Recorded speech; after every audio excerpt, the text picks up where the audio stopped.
Started. B23J. Okay.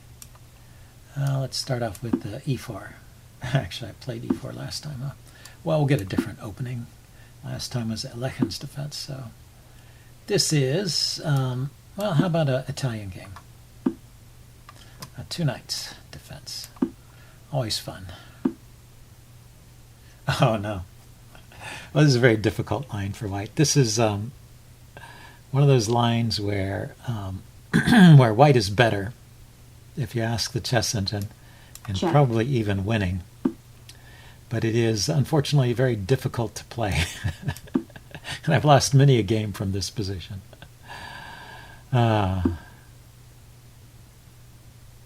So what's going on here? I can play knight to f7 now. Hit the queen, pick up the rook in the corner. He's kind of asking for it. Usually they play something a little more forcing at that point. Let's go for it. I think you have to grab all the material you can while you have the chance here. And I hope that you don't get mated. So that's a good way of getting material back. See, he's threatening checkmate here and grabbing the bishop. This may be a known line, I'm not sure. Let's see, I'm going to defend with the queen. If I play queen e7, he's got knight f5, f4 rather, hitting the queen. So probably queen all the way to f3 is better. This bishop comes out. Well, I'm threatening to trade queens. If he takes my knight, I'll take his knight.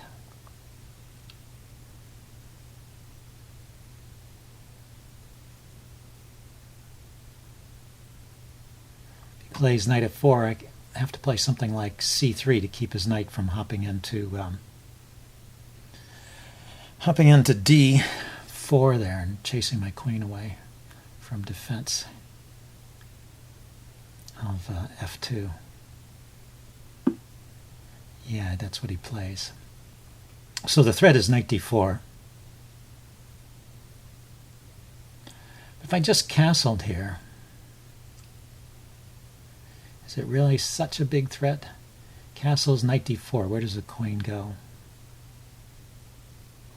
I think I better play c3 and keep the knight out of d4. Maybe I can play d4 myself and kick the bishop back in the in the right circumstances. Okay, he's just going all out, but oh, you know, there's a funny tactic here. The tactic is knight to g6 check, winning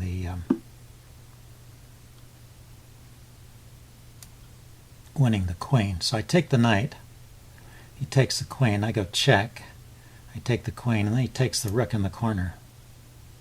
I take the bishop, he takes back, I take the knight. It's kind of a lot of material.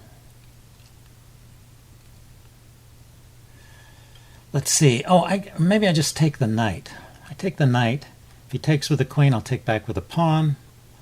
If he takes with a pawn, then I have check and take queen.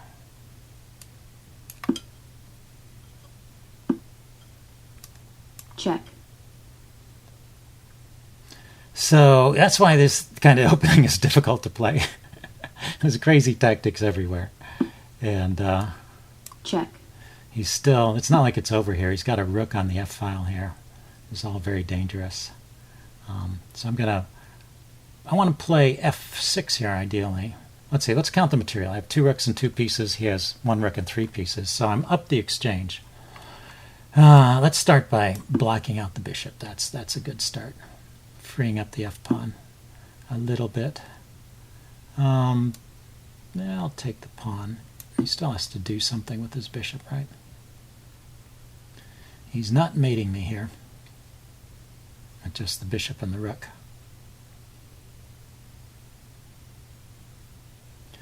So this game, although entertaining, was probably entirely incorrect from both sides. But well, it's an interesting way to play. That's known as the Traxler gambit in Europe, and in America it's mostly known as I'll think of it. Well, I'll get it in the postmortem.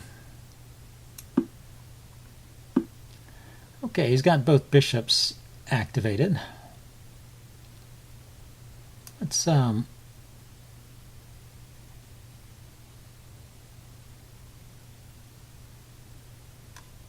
Let's not be too hasty here. Okay, let's develop the knight, because if I move the bishop, I'm giving up the b2 pawn, and he's hitting my rook, so I don't want to do that. Check. So he gets that check. And let's run over here. Run, run, run.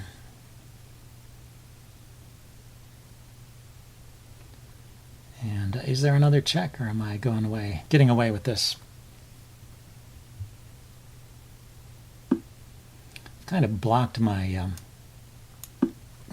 bishop in, which is a bit annoying. Okay, he's just harassing my rook. Let's see, if I take and he takes, that's with check. If I go here, let's save the rook for now. And let's go here. Let's see. He's going to win this pawn if he wants. Or maybe he wants the check here with his rook. I am threatening his bishop. I was just thinking, check. Bishop takes. Yeah, he goes for the check first. I was thinking bishop takes, king takes, and then bishop takes pawn here. So let's develop the bishop. Where does it want to go?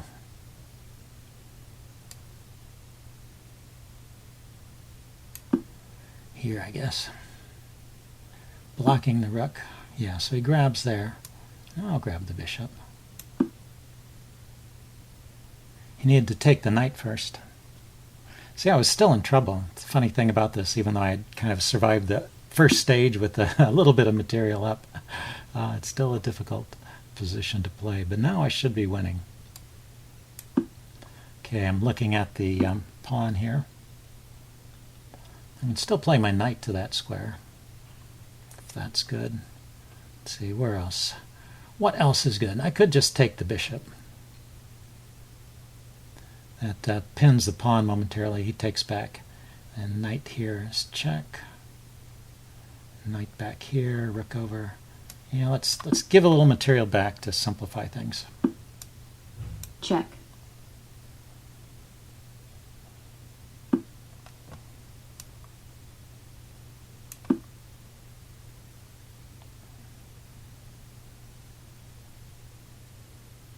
So what has he got? He's got 2 pawns. But I've got 2 pieces. I've got 2 extra pieces. 3 pawns. He's got 3 pawns more than I do. I have 3 and he has 6. But I have 2 pieces, so that's material up for white. And we're getting down to an end game here, so it's getting hard for black to find clever ideas. If he harasses the knight, I have one more check here, and then I can bring the rook over. Bring the rook out with check. Shortly, and his king may run out of squares. If he's not careful, the bishop is controlling some squares here and the knight. Okay, well, now he's stopping to think. King there. Maybe he's going to mate me with the king and the rook. It's possible. It's not out of hand. Check. Let's drive his king back a little bit.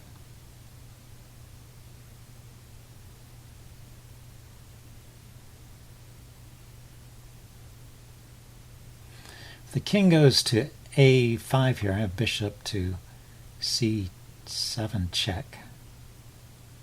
Looks a little bit dangerous, but he can block with the pawn or go back to a6.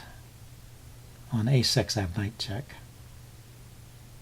Now, it's near mating, but I think blocking with the pawn works.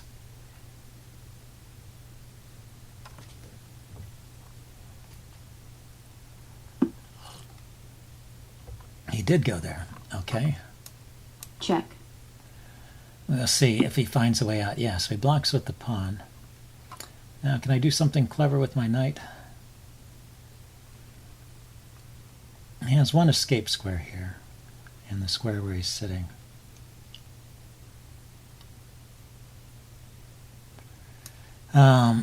Let's just leave him there. I'm going to defend the knight and then prevent these pawns from advancing, and then I'm going to bring my knight around to take those d pawns one after the other. And he's going to try and stop that, or maybe try and get an advanced pawn over here on the queen side. On the king side, rather.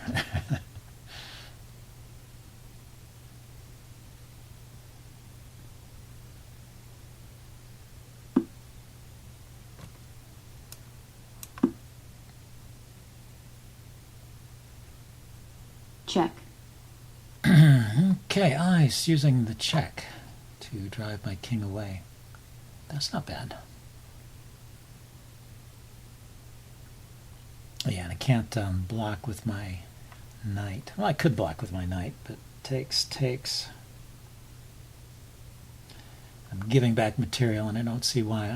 I'm going to lose this this pawn, unfortunately, but I can take here with check. His king takes the a pawn. Oh yeah, he just advances this one forward. Okay, so isn't there a mate here somewhere? If my king comes forward, I could play pawn here with a check.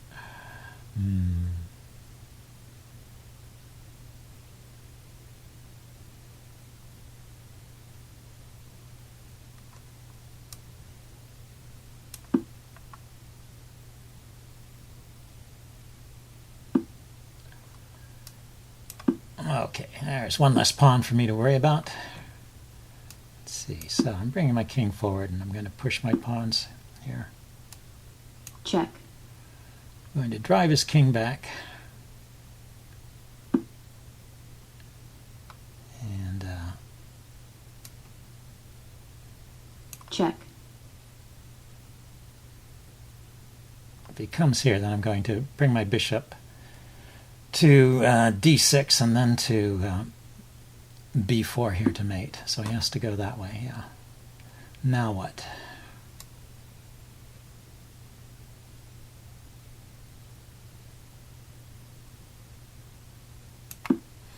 Don't know.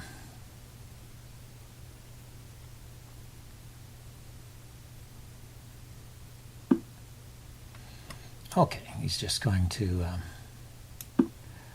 try and queen these pawns. I think I can take one of these pawns now. Maybe I'll have to mate with the knight and bishop. That'd be embarrassing. I don't know if I know how to do that anymore. It's been a long time. I worked on that for a while.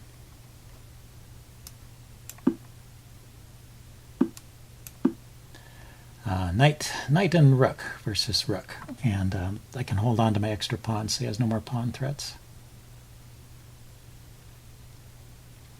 Also, I can quickly drive his king to the back rank, so that's good. Shouldn't be too hard to win. Okay, so he's going there. Let's first of all shut off the escape route of the king. Oh yeah, he's going to try and liquidate the pawns.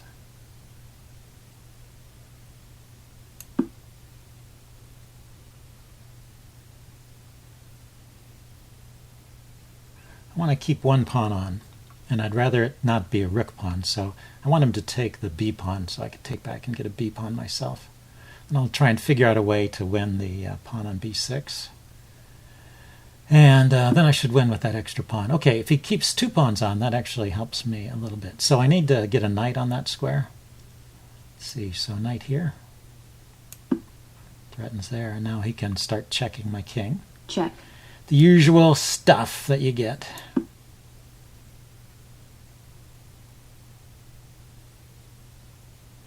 He can check, and I can walk towards his rook until the checks stop. Check.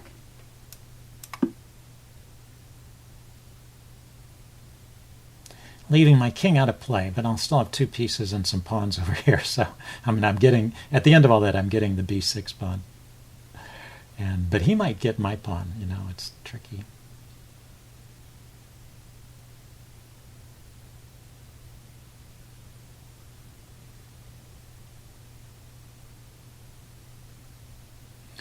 Although it's interesting, yeah, if he attacks my pawn, I can play knight takes b6 and defend my pawn. So it looks like I can win a pawn without losing one of those pawns. That would be useful.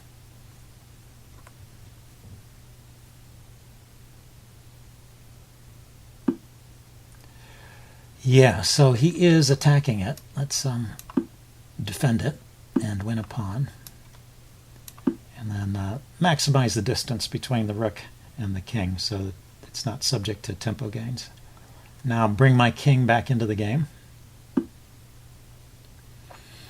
Not so easy. Okay, how about if I win that other pawn? Let's see, the knight and the pawns cover these 4 squares, so if I check his king, it actually drives it back.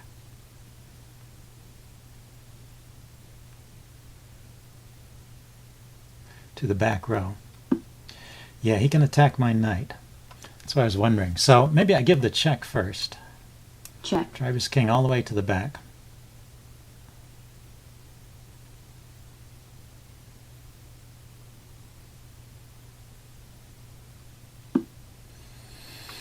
And now if I take this pawn, he will take my pawn.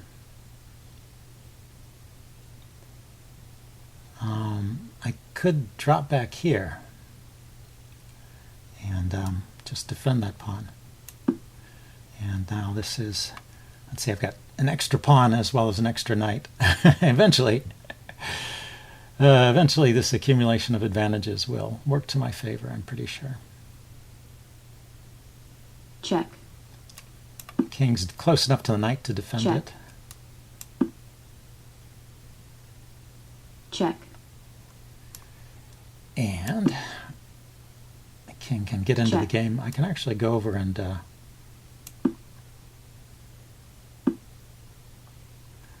I thought I could go over and win that pawn with my knight. Here's what I do. That's a mate threat. So he doesn't have time to take my knight or take my pawn or anything like that. He's got to run with this king. Gotta be aware of those little threats. Check. Drive his king away from in front of the pawn. Take here. And now I'm giving up my knight, but I'm winning with these 2 pawns. Should not be a difficult win at this point. His king has been driven out from being in front of the pawns.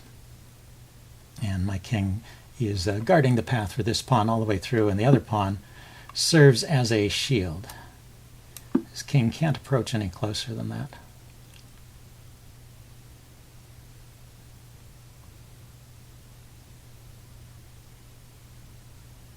So he's forcing me to demonstrate endgame technique, but I suppose it's useful. Hope you guys are enjoying this. It's a bit torturous to play sometimes. Check. There's the check. Drives his king away.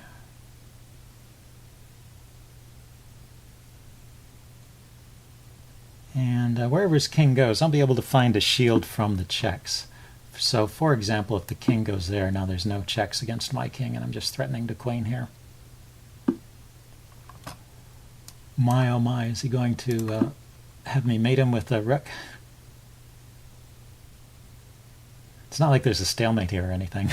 His king is out in the open, so there's no stalemate tricks. Okay, he resigns. Well, interesting game. I hope you guys enjoyed that. I will upload this and do a post-mortem. See you guys later. Bye.